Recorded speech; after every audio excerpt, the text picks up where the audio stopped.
Tuhan sertamu. Inilah Injil Yesus Kristus menurut Yohanes. Ketika Yohanes membaptis di Sungai Yordan, ia melihat Yesus datang kepadanya.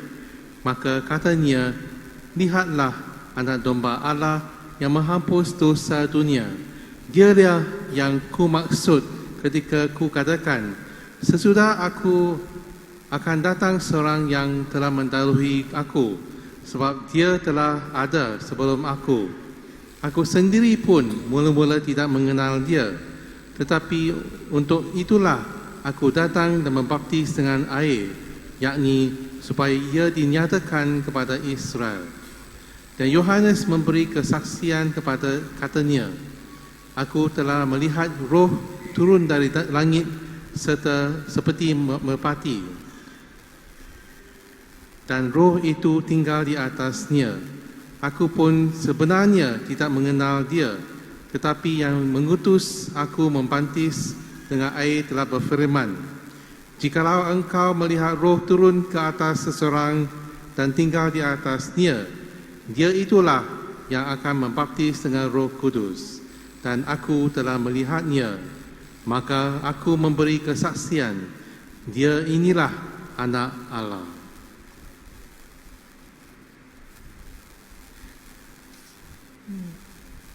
Demikianlah sabda Tuhan.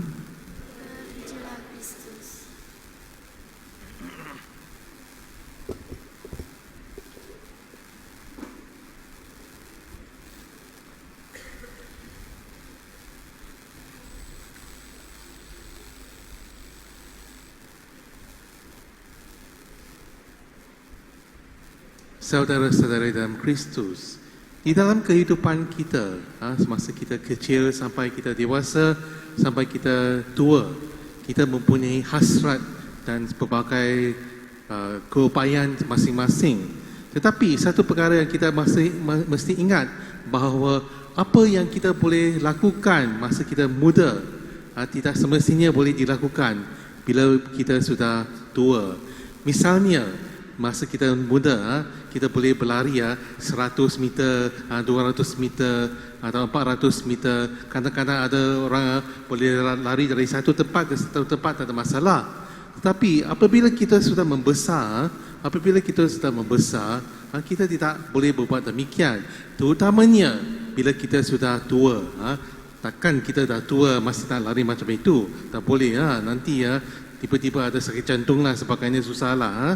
Oleh itu, kita tidak boleh lakukan apa yang kita lakukan masa kita muda.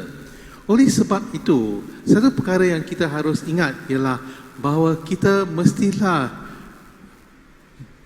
mampu memberikan sesuatu tugas tersebut kepada orang lain pula. Misalnya, di dalam gereja kita ada pelbagai tugas. Masa kita mampu, kita boleh melakukannya. Tetapi satu masa nanti, kita perlulah memberikan tugas itu kepada orang lain pula. Sebab mungkin kita tidak ada di sini, atau kita ada perkara yang lain kita perlu buat, atau kita terlalu uzur, atau terlalu tua, atau sebagainya, sehingga kita tidak boleh melakukan perkara itu.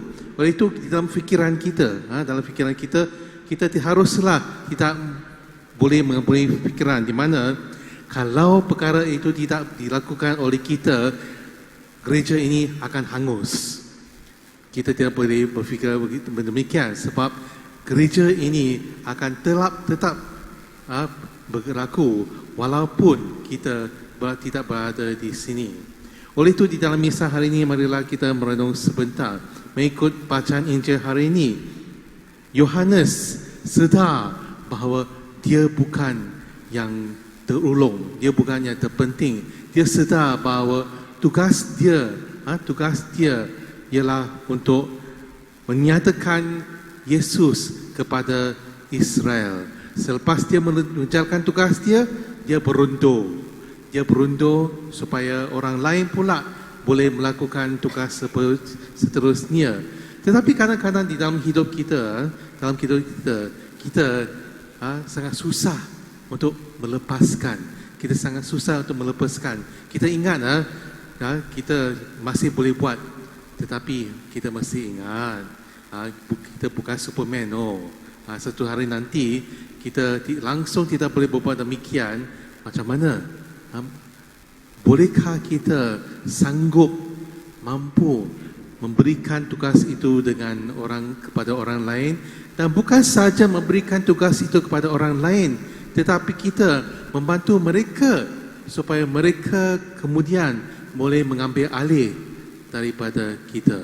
Seperti dalam bacaan hari ini, Yohanes sanggup memberikan tugasnya kepada orang lain, iaitu Yesus, supaya Yesus boleh membawa berita baik kepada orang lain pula. Oleh itu dalam misa hari ini, marilah kita merenung sebentar, bukan sahaja di gereja, tapi dalam kehidupan kita. Misalnya dalam office, misalnya dalam office kita sudah begitu bagus dalam melakukan sesuatu perkara, tetapi kemudian ada satu hari nanti kita mungkin perlu bersara. Habis kalau kita tidak memberikan orang lain untuk mengambil alih tugas kita, kerja itu siapa akan buat? Oleh itu, marilah mengingat bahawa masa kita di dunia ini adalah singkat. Kita hanya berada di sini untuk seketika sahaja. Dan apa yang kita boleh buat, kita buatlah. Kemudian kita haruslah memberikan tugas itu kepada orang lain supaya mereka boleh meneruskan apa yang perlu dibuat untuk mengharumkan nama Tuhan. Dalam misa hari ini, marilah merenung sebentar dan meminta Tuhan membantu kita supaya kita merendahkan diri dan sanggup memberikan tugas kepada orang lain bila masanya sudah sampai untuk kita berundur supaya Tuhan boleh diharumkan namanya.